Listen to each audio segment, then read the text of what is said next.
ये सवाल में आपसे ये कहा गया है कि एक सॉलिड स्फीयर है जिसका कि मास m है और रेडियस r है। उसको बेसिकली एक हॉरिजॉन्टल प्लैंक के ऊपर हम लोगों ने रखा है और वो प्लैंक का भी मास m है और लेंथ l है, ठीक है। और प्लैंक जो है वो आपका बेसिकली रेस्ट कर रहा है और स्मूथ हॉरिजॉन्टल फ्लोर। प्लैंक जो है वो आपका रेस्ट कर रहा है on a smooth horizontal floor. Plank जो है वो आपका रेस्ट कर रहा है on a smooth horizontal floor और friction between sphere and plank is sufficiently high to maintain the pure rolling, right? Friction between the sphere and the plank is sufficiently high to maintain the pure rolling, ये भी सही है। तो अब ये है कि the plank is pulled to right with a force of magnitude f। आपके पास ये दिया हुआ है कि the plank is pulled to right with a force of magnitude f force है, ठीक है। तो हमें फिर बाकी सारे तो पैरामीटर्स बताने हैं, राइट। तो हम लोगों ने मान लिया है कि बेसिकली स्टैटिक फ्रिक्शनल फोर्स जो है वो प्लैंक लगा रहा है स्फीयर पर, एफएस लगा रहा है आगे की तरफ। हम लोगों ने ये माना है कि प्लैंक पर स्टैटिक मतलब प्लैंक पर स्टैटिक फ्रिक्शनल फोर्स लगाएगा बेसिकली सॉलिड स्फीयर लगाएगा, बेसिकली एफएस लगाएगा पीछे की तरफ।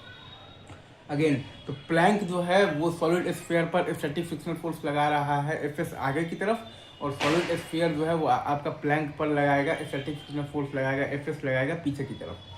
ठीक है। अगेन मैं फिर से बोल रहा हूँ ये जो प्लैंक है वो सॉलिड स्फीयर पर स्टैटिक फ्रिक्शनल फोर्स लगाएगा एफएस आगे की तरफ, और ये सॉलिड स्फीयर जो है वो बेसिकली प्लैंक पर स्टैटिक फ्रिक्शनल फोर्स लगाएगा एफएस पीछे की तरफ। तो अब चूंकि आप देखिएगा ना, तो v of the solid sphere और plus omega is equal to v plank. ये अगर आप देखिएगा तो पहले से ही है क्योंकि 0 बराबर 0 है। v of the solid sphere और plus omega r is equal to v plank, ये अगर आप देखिएगा ना सर पहले से ही है क्योंकि 0 बराबर 0 है। तो अब बस स्टैटिक फ्रिक्शनल फोर्स अपने आप को ऐसे एडजस्ट करेगा ताकि a of the solid sphere और basically plus alpha is equal to A plank भी हो जाए, और v of the solid sphere और plus omega is equal to v plank pure rolling maintained रहा है, right sir, is it true. अगर आप ध्यान दीजिएगा तो v ऑफ द सॉलिड मतलब स्फीयर और plus omega r is equal to v plank तो पहले से ही है, तो पहले से ही है ना 0 बराबर 0। तो अब बस खाली स्टैटिक फ्रिक्शनल फोर्स अपने आप को ऐसे एडजस्ट करेगा ताकि a of the solid sphere और plus alpha is equal to A plank भी हो जाए, और v of the solid sphere और plus omega r is equal to v plank pure rolling maintained रहे, right sir, is it true. तो अब अगर आप ध्यान दीजिएगा यहाँ पे तो आपके पास बेसिकली क्या मतलब आ जाएगा, अगर आप ध्यान दे रहे हैं तो हमें बेसिकली जो कंडीशन लगाना है वो ये है कि a of the solid sphere और plus alpha is equal to A plank, यही कंडीशन है जो कि हम लोगों को लगाना है, राइट सर। तो a of the solid sphere है आपके पास basically F S by M और प्लस अल्फा आर, तो अल्फा है